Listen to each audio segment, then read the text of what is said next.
It was 1862, April. The Civil War was 1 year in. Blood, sweat, and tears were exchanged.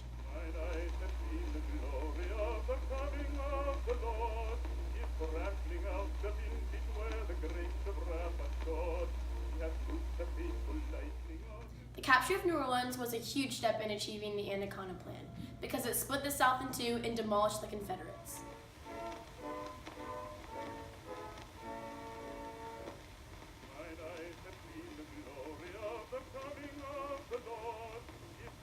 The capture of New Orleans was a very pivotal point in the Civil War. Everything that was going well for the South stopped and went the other way. The idea of getting New Orleans was created by David Dixon Porter when he said that the Union could take New Orleans if they just got past the defense forts of Jackson and St. Philip's. Porter also knew, though, that he wouldn't be appointed to lead the attack, but his foster brother would. So, he went around and told everyone to let David Farragut, a 60-year-old career naval officer, capture New Orleans. After he left, though, Porter was secretly trying to gain power by going around again and telling everyone that Farragut was in no position to lead an attack because his mind was too old. But in the end, Farragut led it anyways.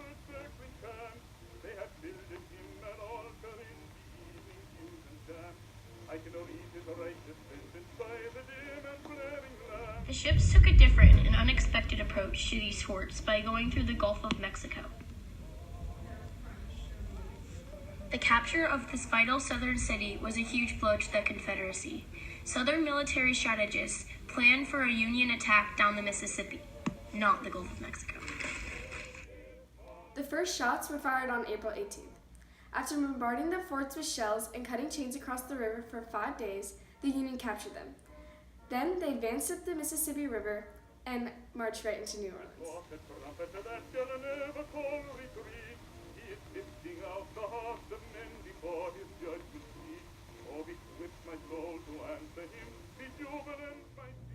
His fleet of ships faced heavy fire from the forts and Confederate Navy stationed near them.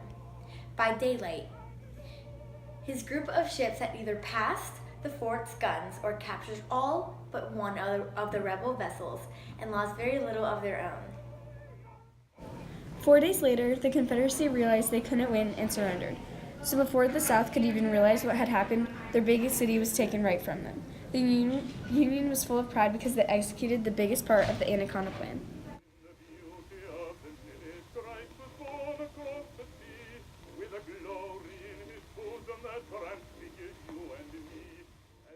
They called their plan the Anaconda Plan, after the snake. They wanted to basically suffocate the South. The first step was to block all trading ports. The second, to cut the Confederacy in half by taking control of the Mississippi.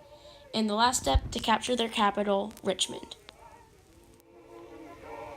Gideon Welles, the Secretary of the Navy, was ecstatic about the scheme to get New Orleans because it helped achieve the bigger picture.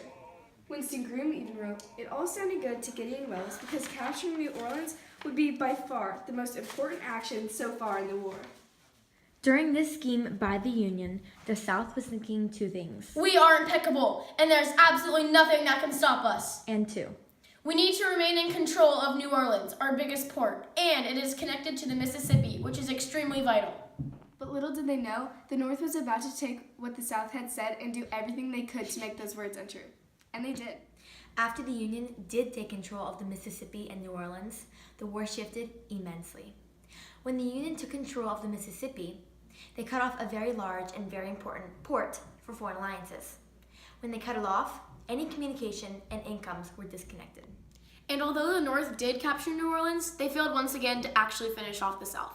Instead, they sailed along the Mississippi, which was now in their control, and Farragut was off to Vicksburg. All in all, this capture really turned the war around. After New Orleans fell, the South had nothing left. It was their biggest city and port, and now it was in the clutches of the Union. After this major event, the Confederacy stood almost no chance in the war. They weren't done trying, though. It says in the book, The Civil War, that everyone thought that Richmond would be next. Specifically, it says, many people in both North and South thought that Richmond would be next. General McClellan's Army of the Potomac had landed on Yorktown Peninsula near Norfolk and was preparing to march on the Confederate capital with over 100,000 men. Davis called on Robert E. Lee to save Richmond. He could not have chosen better. The South was wrong, though, again, and the North was going to Vicksburg. After these defeats, the South showed European countries that they could not withstand attacks from the Union. Not only had the South just lost a few of their biggest cities and partial control of the Mississippi River, but now their chance of getting any foreign alliances were very slim. At this point, the South had almost no chance at defeating the Union. The capture of New Orleans had a monumental impact on the war and the way the United States is today. Because of this capture, the Union was not only able to win the war, but it also was able to keep the country together.